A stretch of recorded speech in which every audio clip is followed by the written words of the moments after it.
Գյուրջան Կասկադ, հասանելի բնակարաններ 65 ամիս մարման ժամկետով։ Ընդհանուր առմամբ պատկերացնում եք, որ այո, հուզիչ եւ չի կարող այլ մթնոլորտ լինել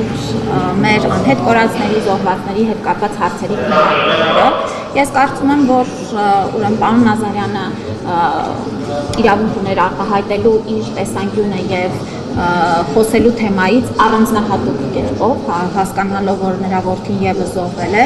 բայց հասկանալով նաեւ մեր էմոցիոնալ այսպես շատ զգայուն վիճակը այս թեմաներով, այո, կարող է ուրեմն նրա կողմից հնչեցված ձևակերպումները վիրավորական հնչեցին այլ ծնողների համար, բայց բոլորս էլ պիտի զսպվածություն նաև դրսևորենք նորից անընդհատ այս թեման այսպես չբորբոքելու համար։ Այո, մարդիկ երբ որ էմոցիոնալ են, կարող են նաև սուր ընկալել թե ասվածը, թե լսածը։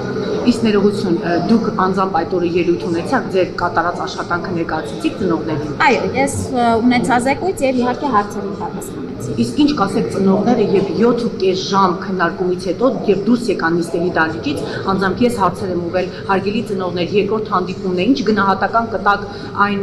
հանդիպմանը, որ արդեն 7.5 ժամ քննարկում էր տեղ ունեցում, իրենք մեկ գնահատական հնչեցին։ Խնդի եւ ջուր ծեծոցի էր, որևէ այլ բանի պատասխան իրենք չեն ստացել։ Սա ծնողների գնահատականն է։ Ինչ կասեք դուք տիկին նախարար։ Ոչինչ չեմ ասում։ Իրենց գնահատականը կիսում եք։ Ես ասացի ոչինչ չեմ ասում։ Դա ըստեյության կիսում եք դիտել, եթե ոչինչ չեք ասում։ Ես կրկնեցի, ոչինչ չեմ ասում։ Այլ Տիկին Ավանեսյան բժշկական կենտրոնների դպրոցների հարցին անդրադարձակ, բայց կոնկրետ պատճառներ կան իրենց աշխատանքից հեռացնելու եւ Ես նշեցի մի շրջափուլ անցել ենք եւ մոտ 6-7 տարի է այս ուրեմն տնօրենները աշխատել են, արդյունքներ են ունեցել, հիմա մեկ այլ շրջափուլի ենք անցնում, այսքան։ Այսինքն դժգոհ չեք իրենց աշխատանքից։ Ոչ։ Միայն պայմանավորված է այն հանգամանքով, որ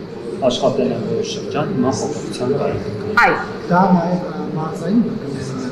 Նու գիտեք, որ մարզային բժշկական կենտրոնների հիմա անցումային շրջանում են գտնվում, այո, իհարկե բոլորի մասով որոշակի փոփոխություններ սպասվում են եւ նաեւ ոչ միայն մարզային, այլ մեր ենթակայության այլ կենտրոններ լինելու են առաջիկայում ժամկետների լրացում եւ փոփոխություններ։ Իսկ ֆինանսական կապակցությամբ կապված է դա խոսում արդեն այդ հայտնի օգտոբերի դրա կապված ինչ։ Ուրեմն այս բժշկական կենտրոնում ըստ էության հիմա զբաղեցված է շատ փոքր տարածքը եւ մենք այնտեղ որոշում ենք կայացրել, որ կտեղակայենք ինֆեկցիոն հիվանդությունների ազգային կենտրոնը, որը ժամանակավոր բնույթ է կրելու, քանի որ նոր շենքեր են կառուցում եւ վերակառուցում, բայց այդ շենքը շատ ավելի լավ վիճակում է գտնվում եւ փոքր վերանորոգումների արդյունքում կարող ենք ավելի լավ պայմաններ ապահովել, քան թե այսօր ունենք ժամանակավոր, որ գտնվում ենք նախկին Սուրբ Աստվածամայր բժշկական կենտրոնում։ Սա է պլանները եւ ըստ էության օպտիմալացումը տարածքների օգտագործման նպատակը սա է։ Տիկին նախարար եւ մամուլը գրում էր այսպես